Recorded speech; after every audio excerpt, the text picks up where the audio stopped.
کبھی سوچا ہے کہ ایک ایسے نبی بھی ہیں جنہیں قرآن میں اتنا بلند مقام دیا گیا لیکن جن کا نام صرف 2 بار آیا ہو؟ آج ہم حضرت الیشا علیہ السلام یعنی حضرت الیسا کی کہانی جانیں گے اور دیکھیں گے کہ ان کا یہ مختصر سا تذکرہ بھی انہیں اتنا دلچسپ کیوں بنا دیتا ہے۔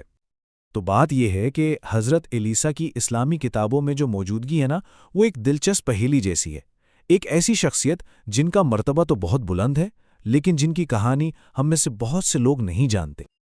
اور یہی سوال، یہی تو آج ہماری بات چیت کا مرکز ہے کہ بھئی آخر ایسا کیسے ہو سکتا ہے کہ ایک نبی کو تمام جہانوں پر فضیلت دی جائے لیکن قرآن میں ان کا نام صرف 2 بار آئے؟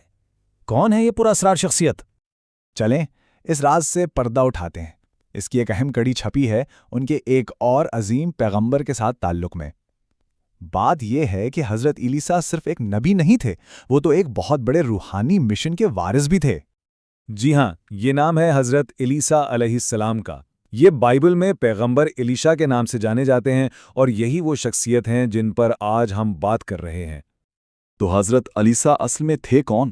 اچھا ذرا تصور کریں ایک ایسے نبی کا جن کے کندھوں پر بنی اسرائیل کی رہنمائی کی ذمہ داری ہے، اور صرف یہی نہیں، وہ عظیم پیغمبر حضرت الیاس کے جانشین بھی ہیں۔ مطلب یہ کوئی چھوٹی موٹی بات نہیں تھی، یہ ایک بہت بڑی روحانی میراث تھی۔ تو سوال یہ اٹھتا ہے کہ اگر ذکر اتنا مختصر ہے تو قرآن ان کی عظمت کی گواہی کیسے دیتا ہے؟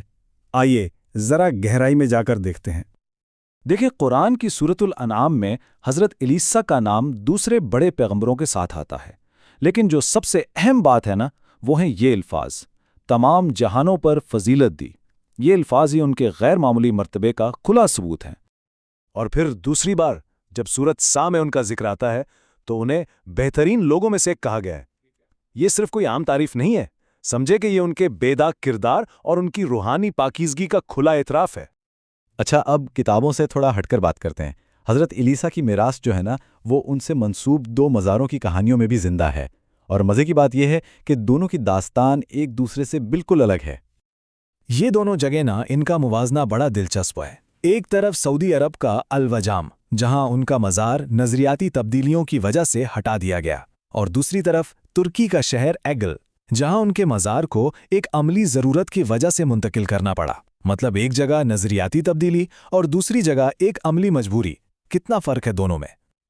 لیکن ترکی والی کہانی وہ تو اور بھی حیران کن ہے۔ ذرا سوچیں، سال تھا 1994، 9 علماء کی ایک خفیہ کمیٹی راحت کے اندھیرے میں ان کی قبر منتقل کرنے کا کام کر رہی ہے، اور ان کی گواہی یہ تھی کہ نبی کا جسد خاکی بالکل محفوظ حالت میں تھا۔ اور بات یہیں ختم نہیں ہوتی، اس سے بھی ناقابل یقین بات یہ ہوئی کہ اسی رات قصبے کے بہت سے لوگوں نے ایک ہی جیسا خواب دیکھا، اور وہ سب صبح ہونے سے پہلے ہی اس جگہ جمع ہو گئے جہاں ایک اونچی پہاڑی پر ان کی دوبارہ تدفین کی جا رہی تھی۔